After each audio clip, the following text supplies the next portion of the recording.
Greetings, beautiful people, and welcome to the narrated PowerPoint for Chapter 12, which deals with leading people within organizations. We'll start where, well, I would have talked about this in class, but just a quick refresh. Let's go ahead and define leadership.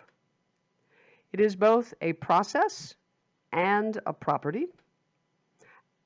When we say it's a process, specifically what I'm getting at is this notion of the use of non-coercive influence to direct and coordinate the activities of group members to meet a goal. I would have talked about this in class. I would have highlighted what I think the key terms are in this definition. So make sure that you got that information. As a property, when we talk about leadership, we're talking about the characteristics that we attribute to people we perceive to use influence successfully. And again, I would have unpacked this in class, so make sure you refer to those notes. What do we mean by influence? Essentially, the ability to affect people's perceptions, beliefs, attitudes, motivation, and/or their behavior. We're going to start by sort of doing a walk through the history of research on leadership. I'll do my best to keep this interesting.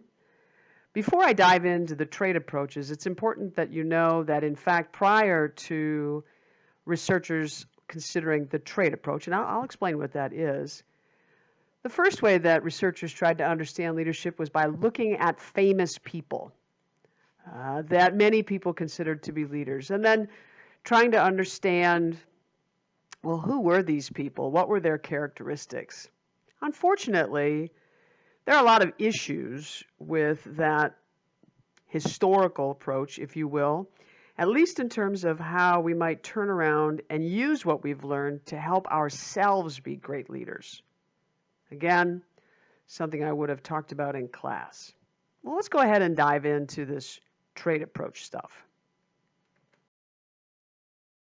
Essentially, what we're saying with the trait approach is that we can pinpoint the traits or the characteristics that leaders have. So let's go ahead and talk about a few.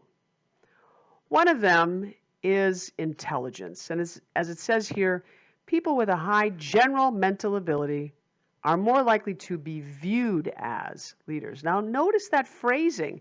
It doesn't say that they are leaders. It says more likely to be viewed as. That's an important caveat. In truth, intelligence, it does have a relationship to leadership, but it's a pretty modest predictor, meaning perhaps it's just as likely that someone who isn't terribly intelligent could be a very effective leader, and someone who is very intelligent might not be much of a leader. As a result, intelligence, not a very good predictor. One thing we do know, however, is that effective leaders tend to have very high emotional intelligence. And when I say that, I'm talking about four things. One, they're very self-aware of their emotions. They're able to name their emotions. Two, they're very good at managing their own emotions, so they're very high in self-management of those emotions. Three, they're very aware of other people's emotions. They can pick up on how a person is feeling. And then finally, the fourth is they're very good at managing relationships on an emotional level. All four of those means that a person has very high emotional intelligence. And frankly, of all the traits that might make a difference in terms of whether you're going to be effective as a leader, this is the one to work on. Good news, like just about everything, this is something that in fact you can change. So if your emotional intelligence at this point in time isn't terribly high, no worries. You can in fact develop it. Lots of things you can look up online to help you figure out that path. Personality. Personality is an interesting set of characteristics, really, that might influence whether one is effective as a leader, or at least whether one is perceived as a leader. When you look at the big five, we've talked about this before, three of them in particular are likely to be associated with leadership. Again, notice the phrasing I'm using, associated with, not necessarily a guarantee of or even a clear predictor of, but associated with in the sense that you and I, as potential followers, when we see people with these characteristics, we might already perceive that they are leaders. So, for example, openness to experience. People who are obviously curious, original, open to new ideas, those are the kinds of folks that we think, that person's probably a very effective leader. Conscientiousness. Again, this is all about being organized and reliable and all those great things. We see someone like that and we think, that person might be a great leader. And finally, extroversion. People who are outgoing, people who seem to enjoy social situations. More often than not, we would expect, the average person would expect, that someone like that would probably be a pretty good leader. Now, an important caveat. Being an extrovert doesn't guarantee that one will be a leader or that one will be an effective leader. Likewise, being an introvert doesn't mean you can't be an effective leader. In fact, if you look at the Fortune 500, it's about roughly half of the CEOs of those firms who are introverts. Thus, being an introvert, being an extrovert, in and of itself, isn't going to tell us whether someone is going to be a leader, and if they are, whether they're going to be effective in that role. Another characteristic that seems to have some relationship to leadership, at least on the face of it, is self-esteem. Essentially, those with greater self-esteem might overall have a greater sense of self-confidence. They feel pretty good about themselves. If they have high self-esteem, leaders might in fact be more likely to support their subordinates, their followers, and to punish more effectively. Perhaps. But keep in mind that self-esteem in and of itself isn't much of a predictor of anything. Remember, self-esteem is, do I like myself? And I think it's highly possible, in fact, the research bears out on this point, that a person may not have the greatest self-esteem and they could still be a very effective leader. The last major characteristic that we'll talk about is integrity. And one thing we know is that, in fact, effective leaders tend to have a moral compass and to demonstrate consistently, time after time, situation after situation, that they are honest and that they have integrity. Integrity meaning they follow through on their promises. They do what they say. People whose integrity is questioned tend to lose their trustworthiness. We don't trust people who don't follow through on things, who lie to us, who don't keep their promises. Well, when we put it all together, what do we see? Is it a fact that only leaders have these traits? No. Followers can have these traits too. In fact, if I were to draw a Venn diagram, two circles, one representing leader traits and the other representing follower traits, I'll tell you what you'd see. Almost complete overlap. Meaning, the qualities, the characteristics, the traits that leaders tend to have, so do followers.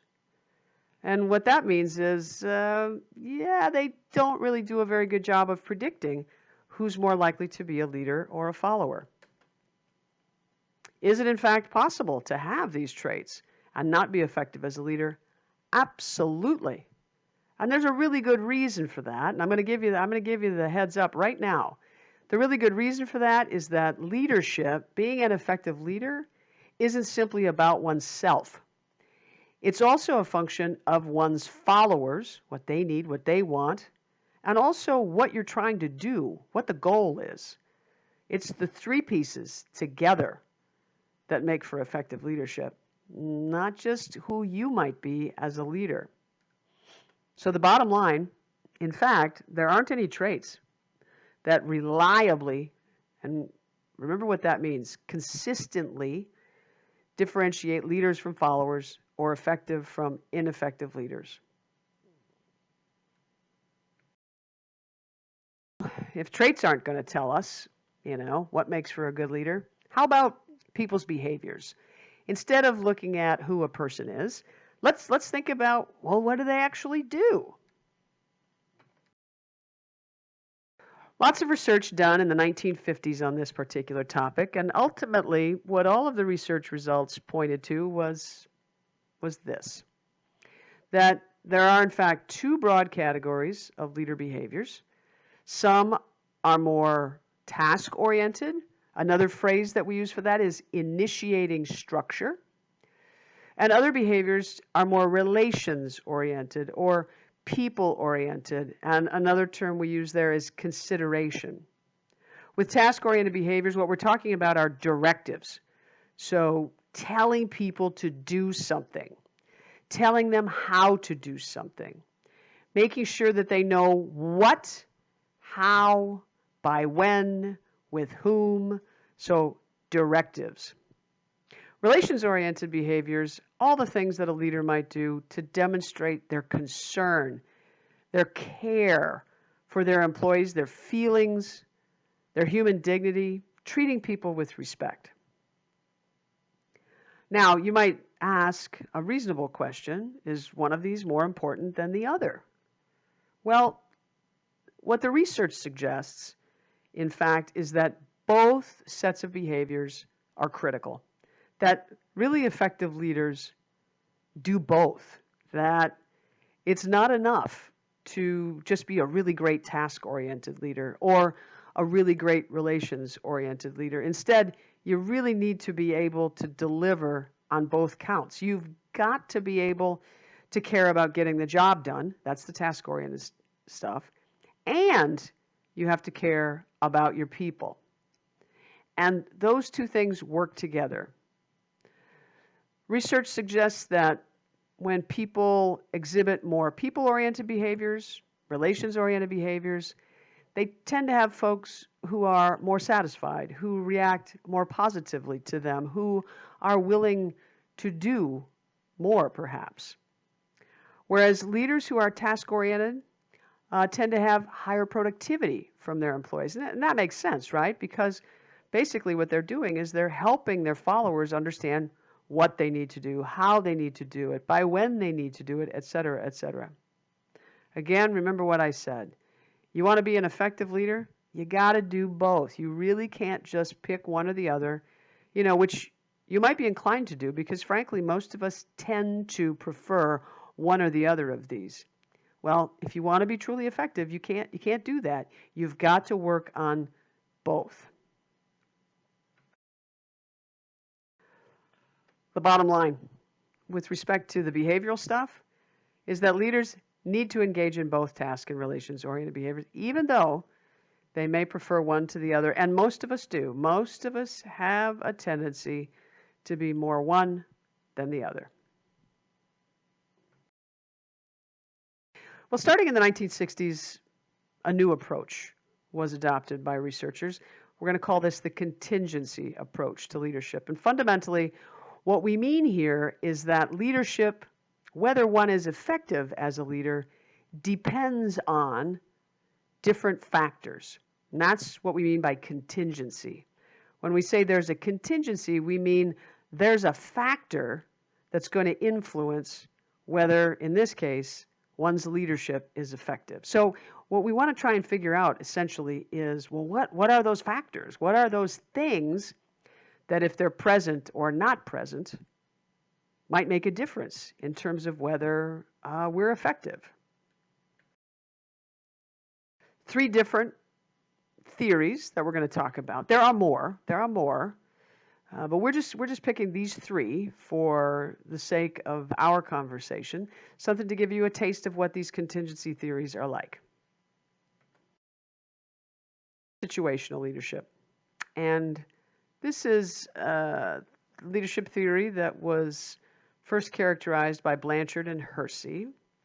You may have heard the last name Blanchard. He's the guy who wrote The 1 Minute Manager. Let me ask your parents about that. They may be familiar with that book.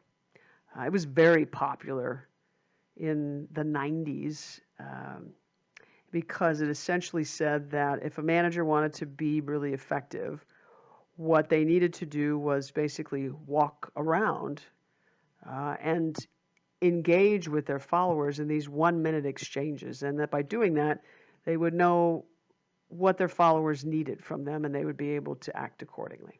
Anyway, prior to the 1-minute manager, Blanchard and Hersey came up with this idea of situational leadership. And they assert that leaders need to choose from 4 basic styles. And the style that the leader chooses should be determined by the situational factor known as employee readiness. So that's the contingency factor. Just how ready is the employee? That's what's going to direct the style that the leader will use. And if the leader has chosen correctly, if they've decided to use the right style, given their employees' readiness, they're more likely to be effective. So let's see what that looks like. When we talk about follower readiness, we're talking about 2 pieces. We're talking about competence and commitment.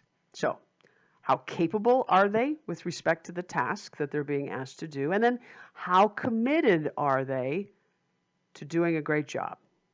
Okay, so I want you to think about a group of followers. And in that group of followers, you might have people who are not very competent at all, so they would be low.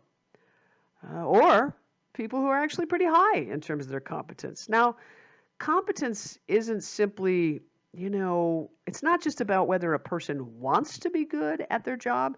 Oftentimes, one will be considered low in terms of competence when you first start in a job. I mean, you're new to it. You don't know how to do everything. So, brand new, your competence is going to be pretty low. So, let's imagine that that's you. You've just started a job. You want to do a good job, so your commitment's high, but you're fresh, you're new, your skills are nascent, so your competence is pretty low. What kind of boss do you want? You want someone who's going to tell you what to do. So they're going to be directive, as it says in that second column on the bottom. Directing behavior is what's going to work because you don't really know what you're doing, but you want to do a good job. So you want someone to tell you what to do. Now let's imagine a somewhat different situation where, again, your competence is low, and again, you could be new, but in this case, your commitment's pretty low too. You're not really sold on the idea of working for this particular company or in this particular department. You're just not really sure that this is your cup of tea, and you don't really know what you're doing. The best kind of leadership behavior, at least according to Blanchard and Hersey, will be coaching behavior, where basically the person runs alongside, gives you pointers, gives you feedback, sometimes is directive, basically, again, running alongside, helping you, hoping that as time goes by, you'll decide, hey, actually, I do kind of like this, and then your commitment will go up, and also your competence, because you'll have spent more time there. Let's imagine another situation. So you can see I'm moving to the right here, where your competence is moderate to high, and commitment is sort of variable. You're not entirely sure if this is where you want to be, and yet you think, oh, it's a pretty good place. Well, here, what the boss needs to do is to be supportive, to encourage you, not to spend time telling you exactly what to do, because remember, your competence is actually pretty high, but to sort of kind of stick close to you, not hovering, not micromanaging, but just enough to let you know that the boss cares about you. The boss is supportive. Finally, the far right column, your competence is really high. Let's say you've been in the organization for quite some time and you're very committed to that organization. You want to do a terrific job. You know what you're doing. You love this organization. Well, in this case, the best leadership style is delegating. In other words, the boss says, here's what we need to accomplish, and then gets out of your way. Lets you decide how you're going to do it, with whom, by when, etc. That's all on you because you really know what you're doing. You don't need someone to give you any input or feedback. and you're already bought into the idea of working for the company, the department, etc. So they can trust that you'll do a great job without them needing to, in fact, spend a whole lot of time leading you. So that's delegating. The second contingency theory is called path goal theory. And the person who came up with this, his last name is House, and this is in the early 70s. And it actually builds a lot on expectancy theory, which we talked about with chapter 5, motivation. So you'll see some of the same basic ideas. Essentially, it says, path goal theory anyway, says that employees are going to be motivated if they're confident that three things are going to happen. Now let's start over on the right and work our way back to the left. Remember, this was the case with expectancy theory. Employees will be motivated if they're confident that the rewards they will receive are in fact valuable to them, so they actually care about those rewards. They want them. Second, they're confident that their high performance will actually be rewarded. Remember, that's instrumentality. So let me go back. The rewards they will receive are valuable. Remember, that's valence. Their high performance will be rewarded. Remember, that's instrumentality. And finally, employees are going to be motivated if they're confident that their effort will lead to high performance. So they believe that they can exert enough effort to get to the performance goal that's been set for them. So they have high expectancy. Well, in path goal theory, 4 leadership styles are defined. So this is one thing I want you paying attention to, that we're no longer just talking about 2 things from the behavioral days. Remember, those were the task and relations oriented.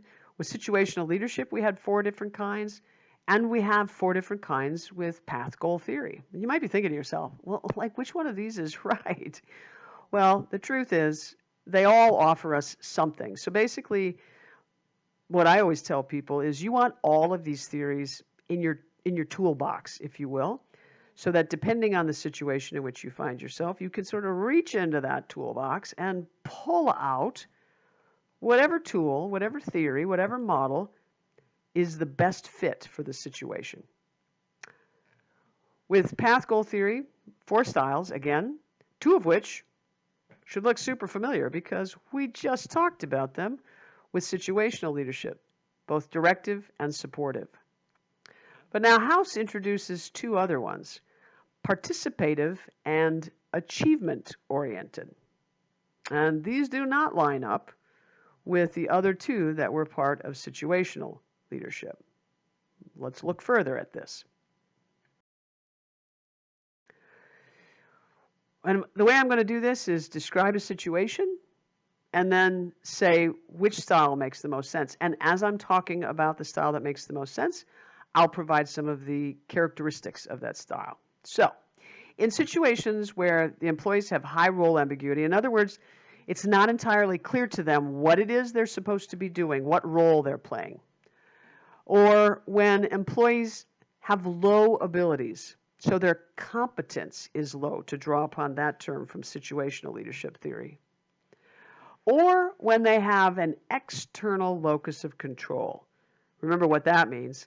They think that what happens to them is outside of their control. It's external to them. In each of those 3 situations, whenever you have employees with these characteristics, the best style is going to be directive, where you just tell people what to do. So when they're not sure about their role, you tell them what their role should be. When their abilities are nascent, they're new, they're low, they're not that skilled, you tell them what to do, very specifically. Ditto with when they have an external locus of control. Tell them what to do. That's what they want. They don't believe that they themselves can exert much agency. They'd frankly prefer that you just lay it out for them. Think about yourself as a freshman, for example, versus where you are now, and certainly where you'll be as a senior. Most students start out, as freshmen, uncertain, not quite sure how to make this whole college thing work. You're just figuring it out. Doesn't mean you're not smart. Of course you're smart. But you're just figuring out all the ins and outs of what does it take to be a successful college student. Usually what freshmen want from their professors, they want really specific directions. By the time you're a senior, you don't need all those specific directions. In fact, you'll have some pretty strong opinions about how you should do things. And you're not going to want a professor to give you too many details. You're going to be looking for a different kind of leadership at that point because, well, first of all, your abilities are going to be a lot higher. And also, your role ambiguity will have decreased. You will know what it takes to be a successful student. Continuing down the table, when followers have tasks that are boring, that are repetitive, or maybe stressful, the best thing a boss can do is to be supportive, to let them know, to let those employees know, yep, I know this is hard work. I know that this is not the most exciting work, but I got your back.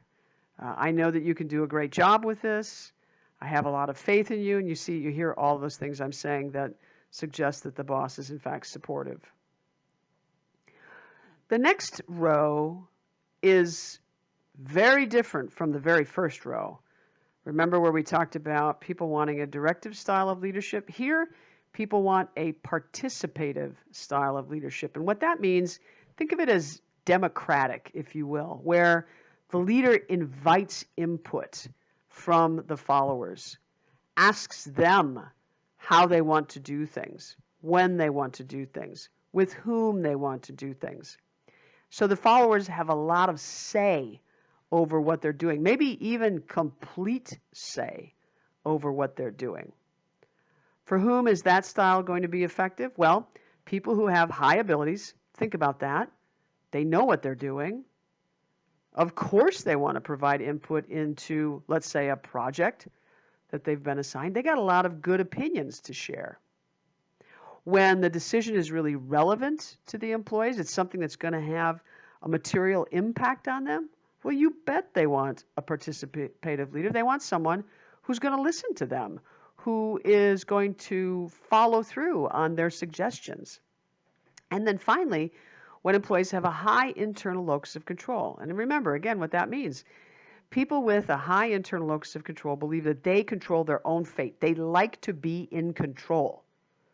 Well, it makes sense then that the kind of boss they want is someone who's going to ask their opinion, who's going to follow through on what those employees suggest, who basically will let them vote on how they wish to proceed.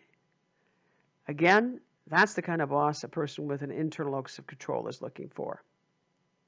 And there's another style of leadership, achievement-oriented. This is essentially when the boss sets really high, challenging goals, hard goals, maybe goals that no other team, no other department, no other individual has ever managed to achieve in this particular organization. Well, for whom does this kind of leadership work? One, people who have very high abilities, but also, and this should be no great surprise, people who have a high need for achievement. Remember when we talked about this again from chapter 5? All these things fit together. This was McClellan's work where he talked about people with a high need for achievement versus a high need for affiliation versus a high need for power. Well, when you're the kind of person who's motivated by getting stuff done and by getting a lot of stuff done and maybe by getting hard stuff done, the kind of leader you want is someone who's going to really crank up the goals, really make you sweat, really make you work hard. When you do accomplish what you're supposed to accomplish, you're going to feel so happy working for that person. The third situational or contingency theory is Vroom's decision tree approach. Now, what we're interested in here is you're a manager, you're a leader, you're going to make a lot of decisions in that role. You got to decide how you're going to make those decisions. The contingency factors that are going to influence this or should influence this, one, how much time you have, and two, whether what you're trying to accomplish in making that decision is to help your followers, your employees to grow, to improve their own decision-making skills or not. So how much time do you have?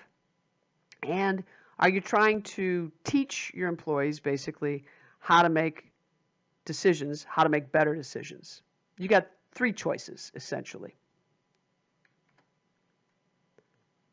So let's jump to those.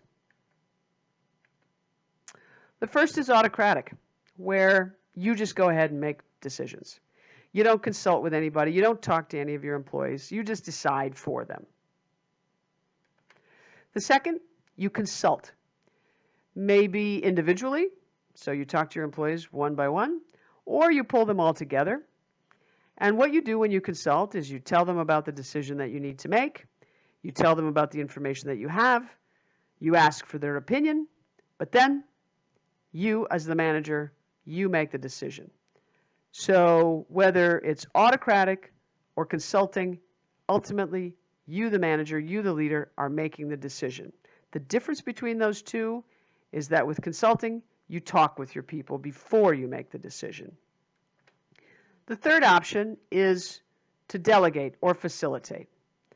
What's happening here is you as the manager, you as the leader, turn the decision over to the team. You guys go ahead, you folks go ahead and make this decision. You can straight up delegate that decision. Remember, you saw that when we talked about Blanchard and Hersey's model. Delegating, you basically turn the decision over there. Hey folks, here's the decision that needs to be made. Here's the information that I have so far. You could, go out and gather more information, etc., and then go ahead and make the decision. That's one. Or the other is you facilitate, meaning you basically lead the meeting in which the conversation occurs around the decision, but again, the team decides. So how do we choose? Well, in terms of situational factors, how significant is the decision? Now, I want you to think this through. If the decision is highly important, highly significant, two of the options make sense. Which two? Out of the three, autocratic, consultative, or delegating, which two make the most sense? Well, the right answer is either autocratic or consultative. Ultimately, if we have a super important decision, a significant decision, the boss has got to make that decision. It may be still that the boss wants input, wants feedback from the followers, from the employees. Perhaps they have some information that the boss doesn't have. But because the decision is so important, the boss is going to go ahead and make that decision.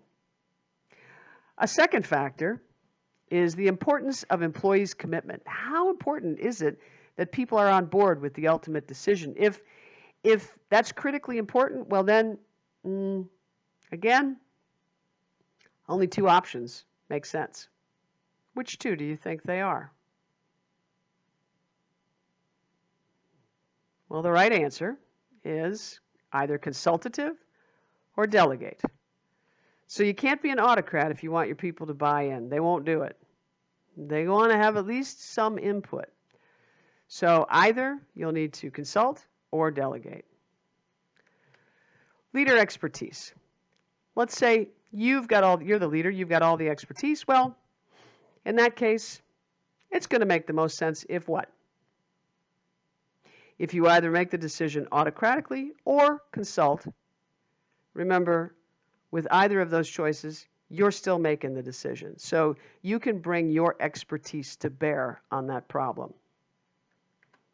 A fourth option is group expertise. Let's say your team actually has the expertise. You don't. You're not the expert. You're not the one who knows the most about a particular problem. By the way, this is entirely possible. Okay, well, under these circumstances, what makes the most sense? Well, again, two options. Either consult or delegate. You certainly don't want to autocratically make the decision when it's your group, your team, that in fact has the expertise. It might be the case that it's a pretty significant decision also, so you'll need to make the decision, but for sure you're going to at least consult with them before you go ahead and do that. The bottom line, when we're talking about our contingency approach, whether leaders are effective is not simply a matter of their traits or their behaviors. We also have to think about the followers, their characteristics, and the situation.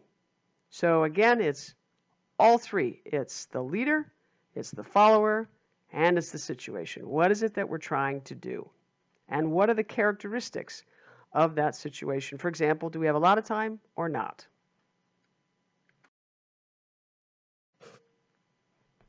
We can also consider more contemporary approaches to understanding leadership. We'll take a look at several. Transformational leadership. Transformational leadership theory distinguishes between two different things. One, transformational leader behaviors. So these are, when we describe a person as a transformational leader, we say this person tries to align employee goals with the leader's goals. So they're trying to get the employee on the same page as they are. They're trying also to develop that employee. This is in contrast to transactional leaders. Basically, their approach is simply to make sure that employees do their job. And when the employees do their job, in exchange, there's the transaction for you, in exchange, they get paid or they get some other form of compensation. So again, transactional, hey, employee, you do what you're supposed to do and you'll get paid. Transformational, the boss looks at you as someone with potential, someone they want to develop. Let's take a closer look at what those transformational leader behaviors might be. 4 different categories. First, transformational leaders engage in what's called idealized influence. They are purpose-driven. They're great role models. They don't just talk about what matters. They actually show people what matters. They walk the talk. And remember, we're talking about, with transformational leadership, someone who wants to develop you as an employee. So they're going to show you exactly what that means. You might think of a person in this role as a mentor. Transformational leaders also engage in inspirational motivation. They try to inspire their followers to rise up. They're not necessarily inspiring in terms of how they speak. That's not what we're talking about. It's the message, for example, that's very inspiring. The third set of behaviors that transformational leaders use is individualized consideration. Now, consideration should look familiar to you. I mentioned it earlier when we were talking about the behavioral approaches. Consideration means people-focused, people-oriented, people-driven. So a transformational leader is someone who actually cares, genuinely is concerned for the needs of their followers. That's not a game, it's not an act, it's the real deal. They truly care. And finally, a transformational leader engages in intellectual stimulation. They give their followers puzzles. They give them opportunities to be innovative, to be creative, to do new things, to demonstrate their curiosity, etc. Again, it's all 4 of these behaviors that transformational leaders use to help people develop, to become more, to be transformed, to go beyond their current employee situation. Contemporary approach is charismatic leadership. And as it says here, charisma is a personal characteristic of the leader that inspires support and acceptance. An example of a person who might be considered a charismatic leader, Martin Luther King Jr. Now, one thing is critically important. Charismatic leaders will engage in these 3 sets of behaviors, and I'm going to talk briefly about each of these. They don't have to be a great speaker, a great public speaker. They might be like Martin Luther King was, but they don't have to be. That's not the essence of being charismatic. It's not, notice that that's not listed here. It doesn't say great personal or great orator, and that's not a thing. So one other thing, anybody can be a charismatic leader. You can be a charismatic leader. Perhaps you already see yourself as a charismatic leader. It doesn't require a title. It doesn't require that you're older. Anyone can be a charismatic leader. The first category of behaviors, envisioning. In order to be a charismatic leader, you've got You've got to be able to articulate a compelling vision. You've got to be able to talk about something that can get people excited, that challenges the status quo, that makes them think, hey, maybe the way things are right now isn't that great. Maybe things could be better. Think about Martin Luther King giving his I Have a Dream speech.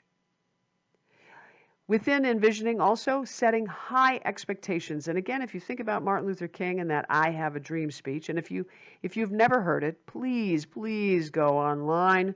Please listen to Martin Luther King giving that speech. It's one thing to read it, but it's quite extraordinary to hear him speak it, to speak that truth, where he sets very high expectations that the world at that time was so racially charged in the United States and he imagined a time in which people, regardless of their skin color, could come together to achieve great societal aims.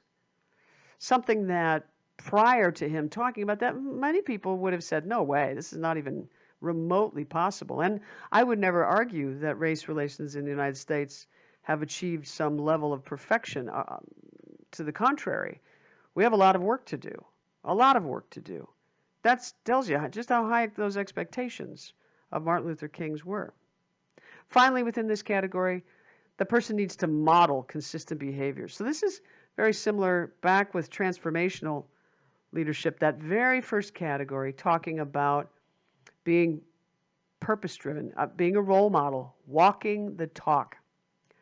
Martin Luther King preached nonviolent resistance, and he demonstrated that many times.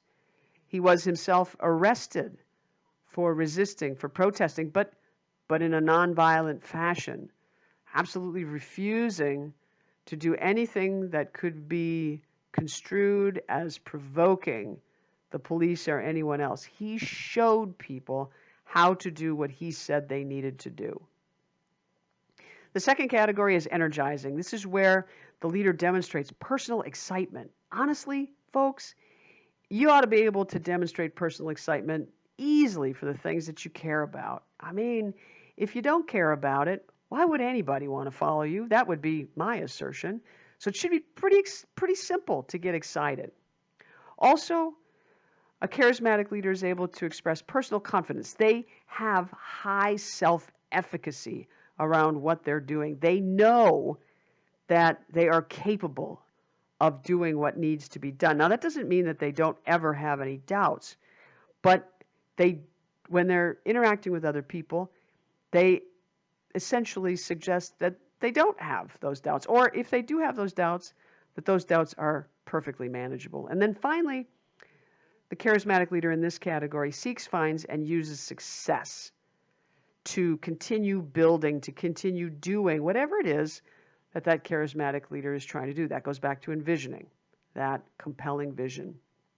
Finally, the charismatic leader engages in enabling. So with their followers, they express personal support. They let them know that they believe in them.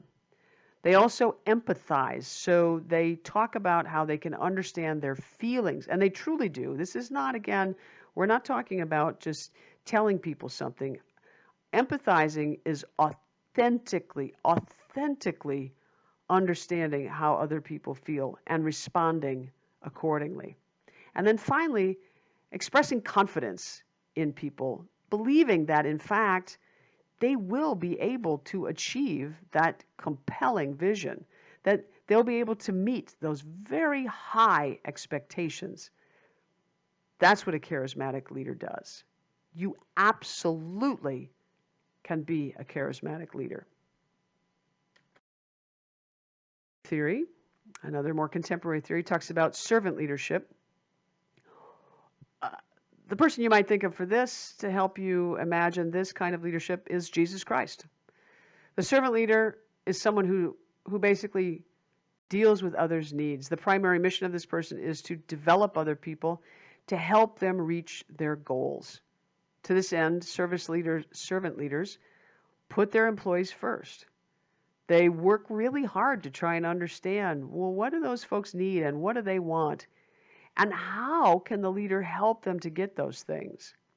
Servant leaders empower their employees, meaning they help them to feel competent and they make sure they have the resources they need, the opportunity they need to perform at a high level.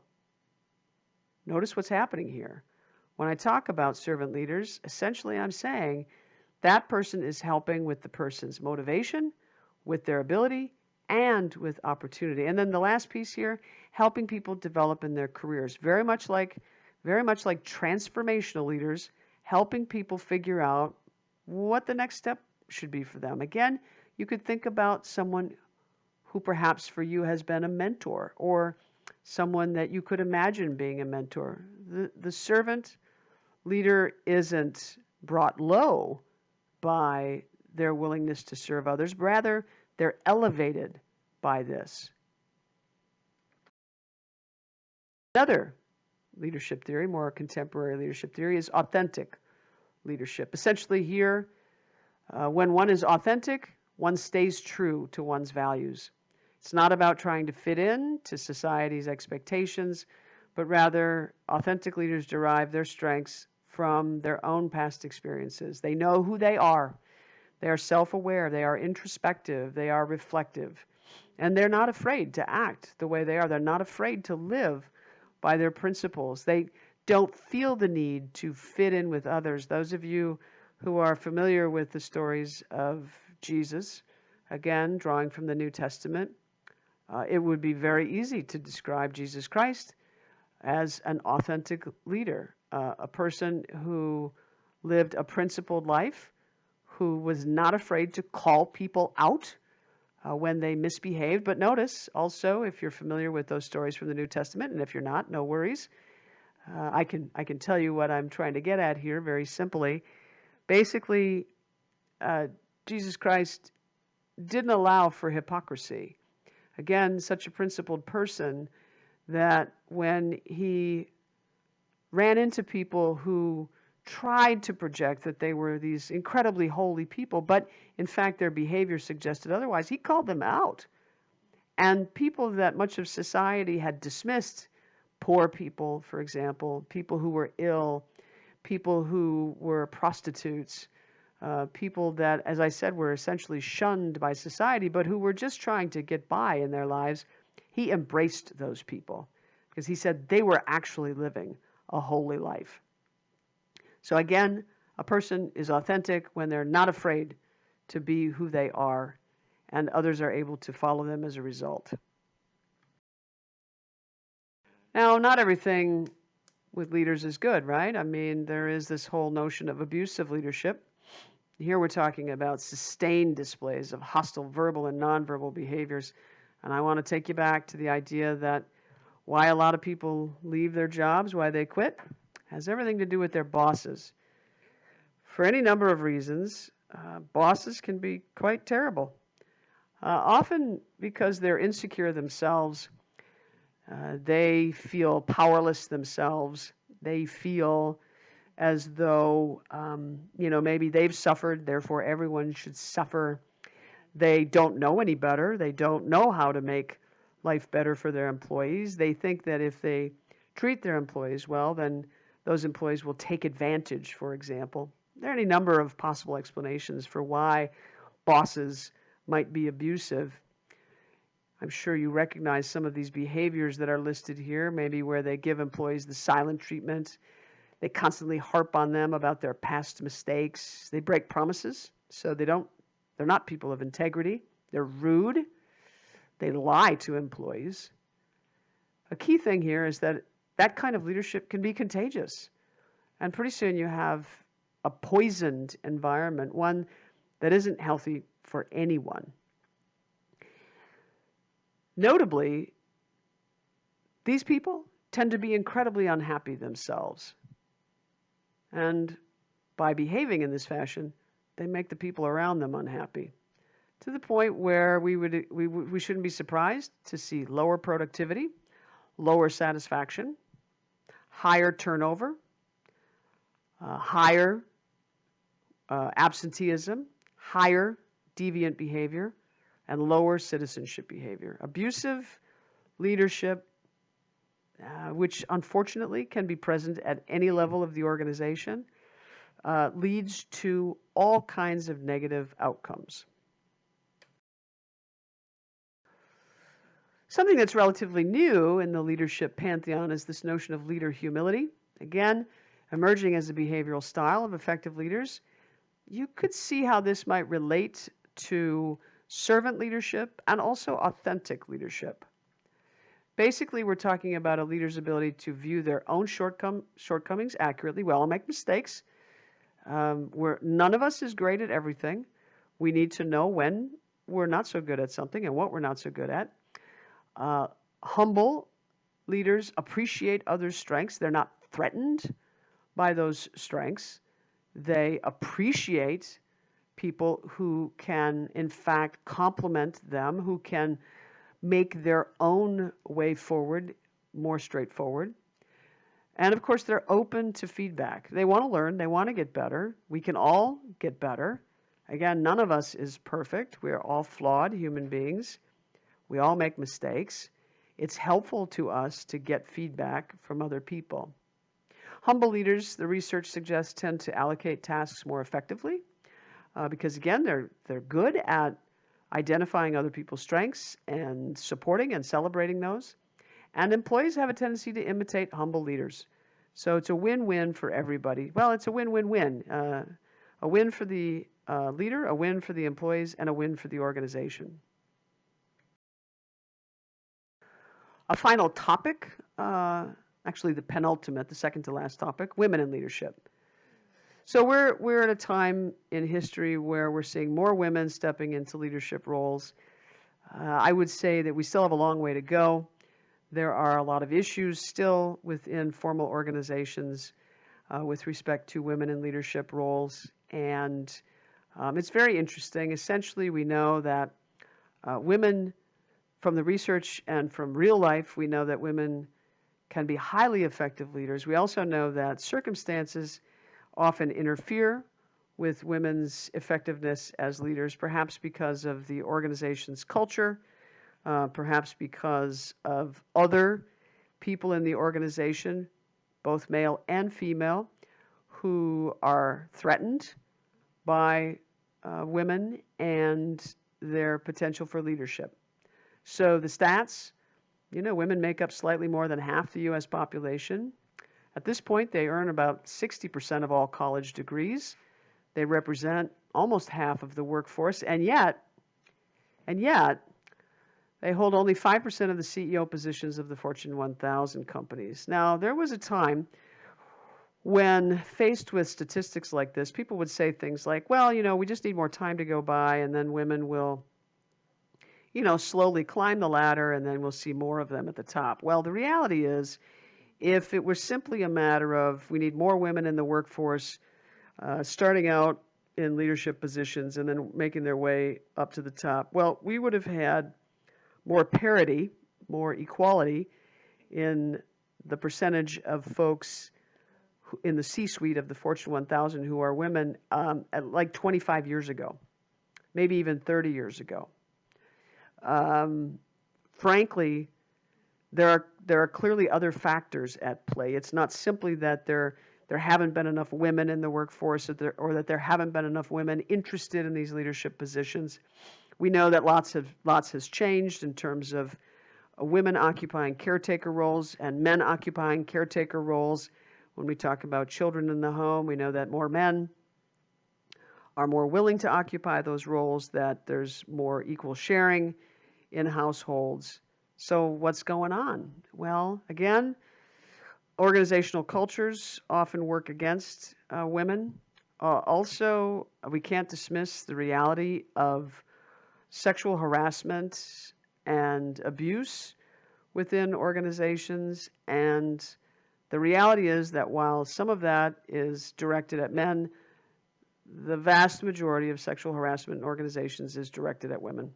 And one of the results can be that women step out of a particular organization, out of particular roles, and so they're not as likely to rise as quickly within the organization. That is a very real phenomenon that is concerning, not just to women, of course, but to men as well, because essentially what is happening is that about half the population, about half of the folks who could be highly effective leaders are not having that opportunity.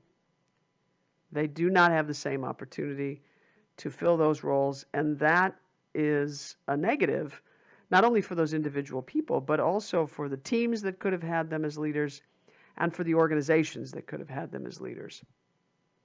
So essentially everybody loses. One of the really interesting facets of women and leadership is that women do tend to display more democratic leadership, less likely to demonstrate autocratic.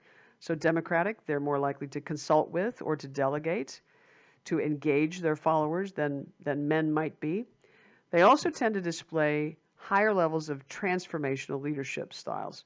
So they are more committed to developing their people. I think most people would agree that democratic leadership, transformational leadership, these are good things. We want those leadership styles in our organizations. Men also, of course, can display these, but in general, women tend to do so more often and more effectively. So as I said, it's a lose-lose-lose for everyone when we don't make it possible for more women to achieve these higher leadership roles. Not surprisingly, in stereotypically masculine roles, women tend to be rated as being less effective and as being liked less.